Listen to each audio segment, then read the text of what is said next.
My uncle had a stroke, and when he awoke from the stroke, he was a completely changed person. He was not the same. He looked the same, but he didn't even sound the same. He didn't act the same. He was not the same person. Now, he was one of the nicest, most soft-spoken men that I'd ever met. My uncle went from being a beloved member of the family, someone that we all trusted, cared for, loved immensely, to being someone who none of us even recognized.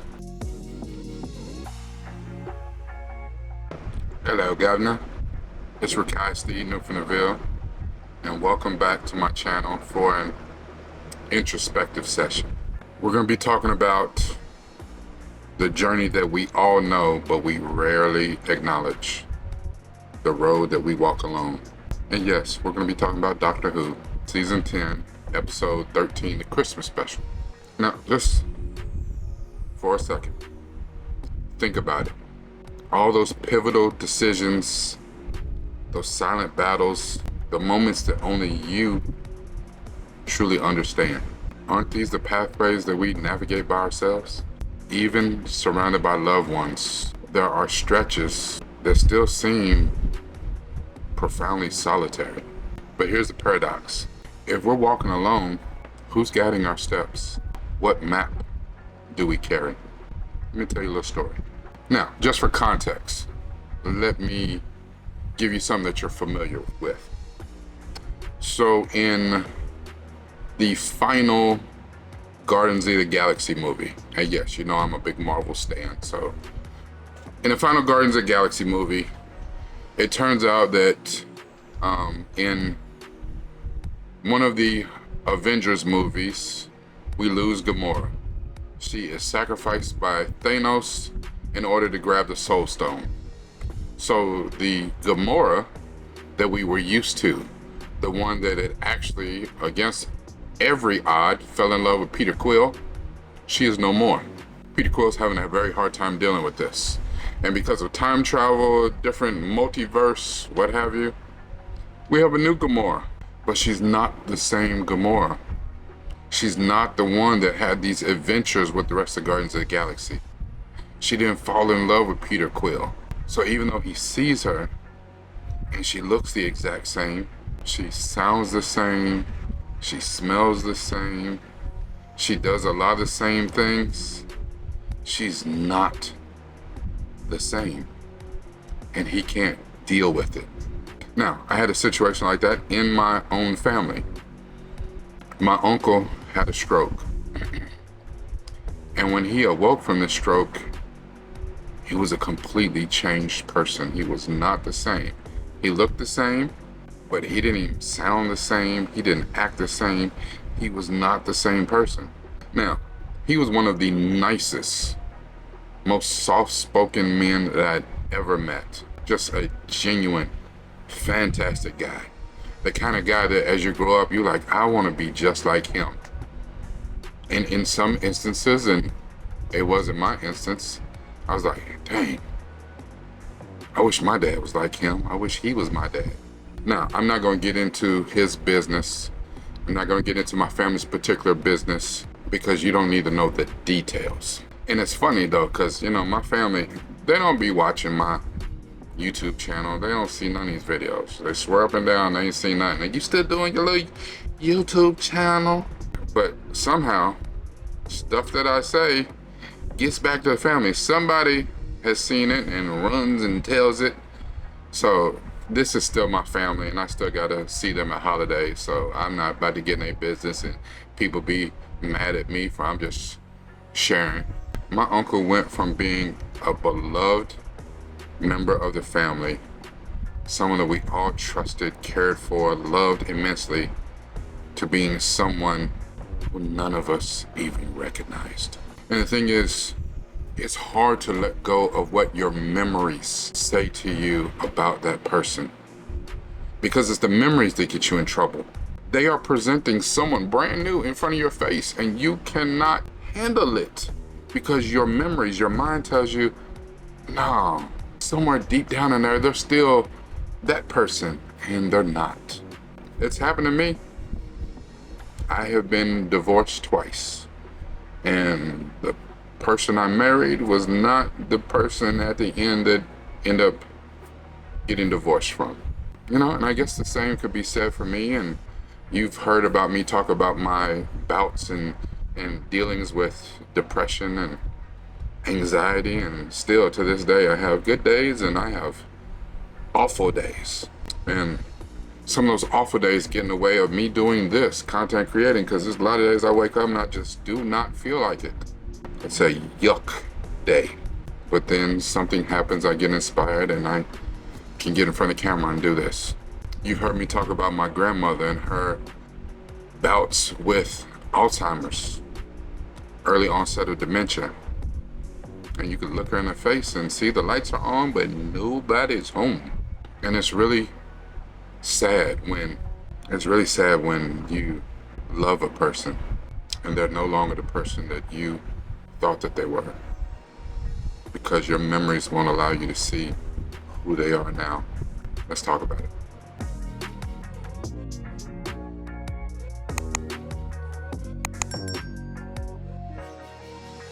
Hello, Governor. This is Reside, new from the Ville. And yes, we are talking about a Doctor Who, Season 10, Episode 13, Season 13, Episode 0. I'm just going to keep it Episode 13 because this is the end of an era, the end of the Peter Capaldi, the 12th Doctor era. Now, this is the Christmas special, Twice Upon a Time. I'm trying something different. So I'm going to need you to leave me some comments to let me know if you like this new style or what you like from it, what you don't like. I'm going to continue to tweak to bring you better content. Now, this particular episode is really not about... Now, I'm assuming that you've already seen this episode, and if not, you can go into the description and look up where it says episode this analysis is based on, and you can see the reaction between Centel and myself. Now, this episode is really not about two doctors who refuse to regenerate. And the two doctors we're talking about are the First Doctor and the 12th Doctor. This is a profound meditation on how our memories literally forge the path ahead for us. I'll explore how past connections, I'll explore how past experiences, cherished connections, and even the burdens that we carried aren't just the relics of yesterday. They're actually the architects of our tomorrow. I really want you to understand the vital role that your history plays into who you are becoming and how to harness your memories to guide your own unique journey. Now, I call this particular media therapy deep dive the road we walk alone, because to me, this is the road that you walk alone. You have two doctors dealing with a refusal to regenerate, because as I talked about in the last deep dive, they wanted to delay, or even refuse to kill off their old self and become their new self. Now, when you talk about the road that you walk alone, that's usually moments of personal change, crisis, or unique responsibility. No one can carry that but you, and that's how you feel. Even if you have immense support, certain decisions, insights, the transitions have to be navigated from within your own consciousness. People can tell you all day that they support you, they got your back, but at the end of the day, you're the one carrying out the actions. You're the one that's left with the burden of that responsibility or action. Now, in this particular story, we're dealing with this from three different angles.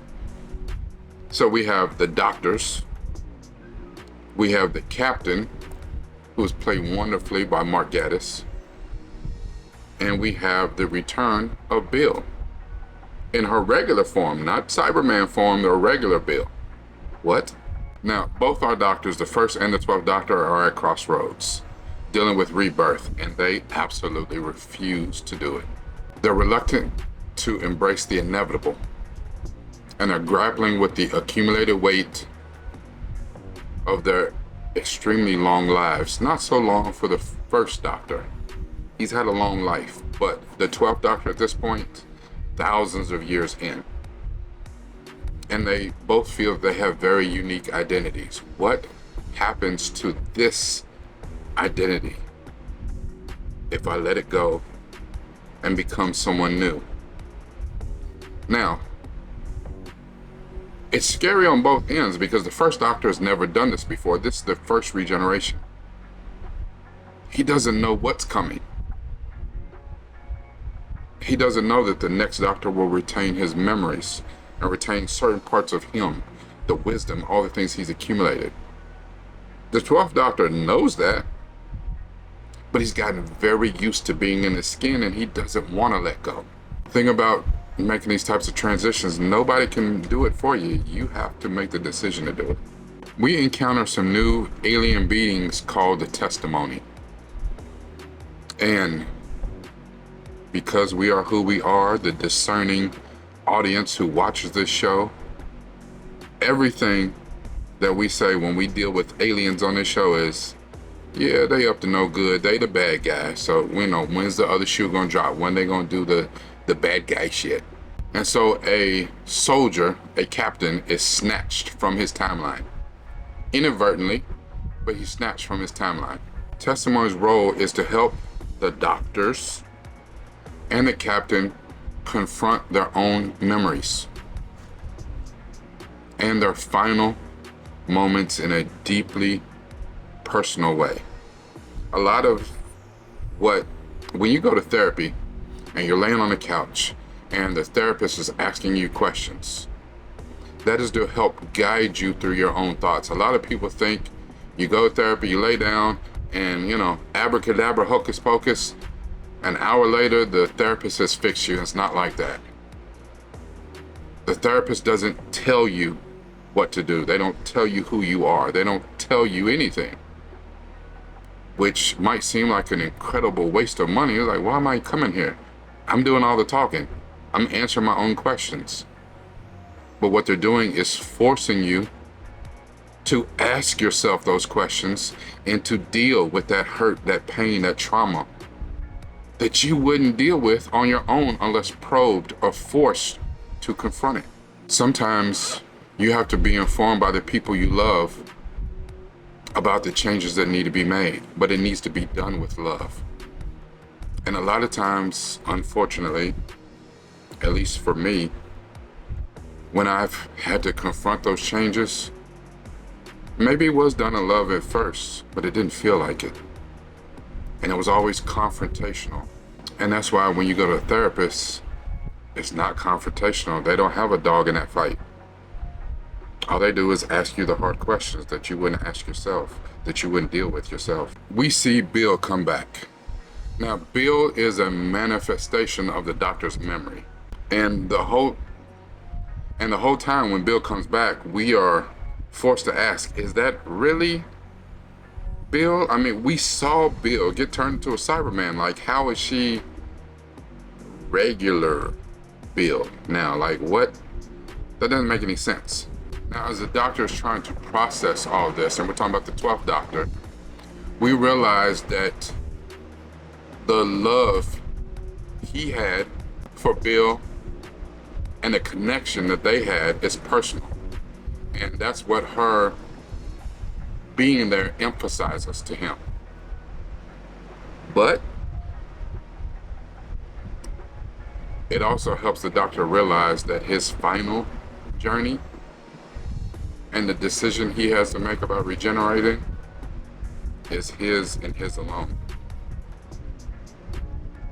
Seeing Bill, listening to the testimony of the captain, listening to what the first doctor has to say, helps the doctor be informed on the choice that he needs to make. Which is strange because the doctor knows that the first doctor eventually makes the choice to regenerate, because if not, how would he get here? But he could have known how his counsel would help in that. Sometimes, and I do this a lot, when I'm on here talking and I'm coming to these personal decisions and, sounding wise, a lot of times I'm not just talking to you, I'm talking to myself. And it's things that sometimes I might be dealing with, or I need to, think through. And it comes to me. And as I'm saying it to you, I was like, a little light bulb was flickering. I was like, damn, I didn't even know that I needed to hear that too. Now, you know that I love my quotes, and I have two. So the first one is by Nozer Kanga.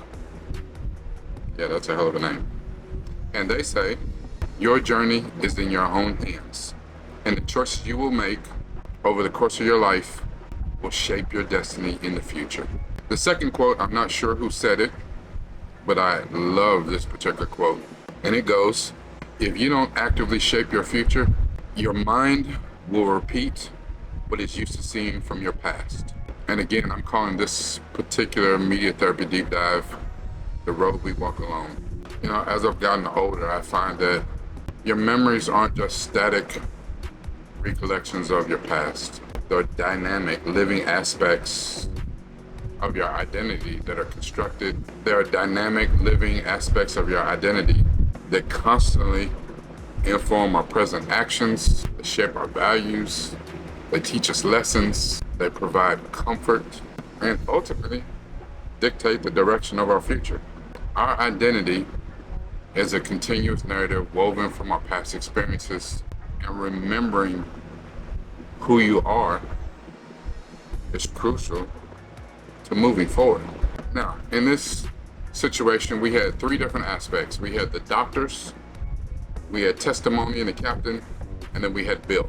Now, the 12th Doctor gives this fantastic monologue, and kudos to the writers. They're very good at writing monologues for the doctors that on some level should be studied, and it's always written from the aspect of the best of us. Not the way society is, but the way that it should be, the way that we would want it to be. And it's unfortunate that a alien with two hearts, and I guess you'd have to have two hearts to be twice as kind as normal humans in order to get that point across. But his instructions are rooted in his accumulated memories and lessons. And his final words to his next self are, always try to be nice, but never fail to be kind.